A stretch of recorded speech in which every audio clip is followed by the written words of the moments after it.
Hi guys, it's Jacob from Stringbuzz here, stringbuzzworld.org being a music journalism site, links are in the description down below. And it's that time of the day again where we open up the little advent calendar door and we dive further into my 25 days of musical favoritism, a thing which I've been running both here on the YouTube channel as well as on the site, just to add something different, a different slice of content to do this December in a Christmassy sort of feel, a seasonal sort of feel. I'm going to refer to the original article for this one as I do for this segment from now on. Obviously I had that little video where I was standing up when nothing was working, but here everything is working. It's daylight outside, I've got my natural light, so we've got stuff rolling for us really. So it's been a pretty darn busy weekend for us here on the site. We posted a whole ton of independent reviews for acts placed around the world, and it's been a pleasure reviewing some of my favourite acts from the unsigned scene. However, we have to keep up the advent train rolling, and today we have a completely different type of act.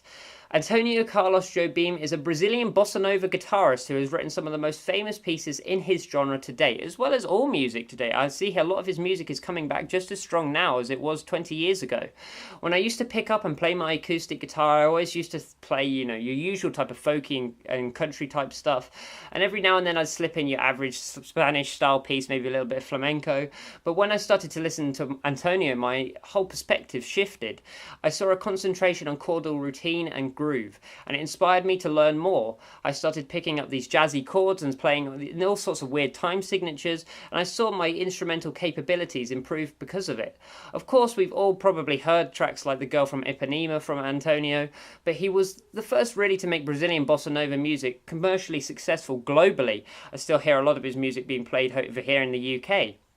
He has hence inspired generations and generations of guitarists and groups since then, with the head of the movement being re-emerged when the Brazilian Football World Cup was being played a couple years back. Despite me being a rugby player at heart, as I'm sure I probably mentioned here on the YouTube channel, the music from this World Cup gave me really great nostalgia when thinking back to when I first started listening to Antonio. And again, I picked up the guitar and started to play these wacky chords.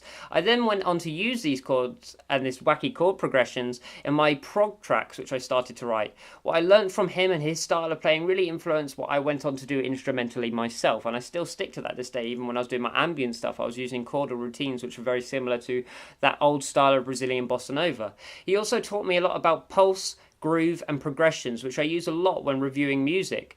I look for the intricacies when it comes to chordal work, and since now I've learned that the decoration is in the way of a chord, is in the way of when a chord is being played rather than the chord routine, and not necessarily the melody played over it. The decoration comes from how you vary the chords rather than what the little intricacies you might put on it over the top when it comes to melody.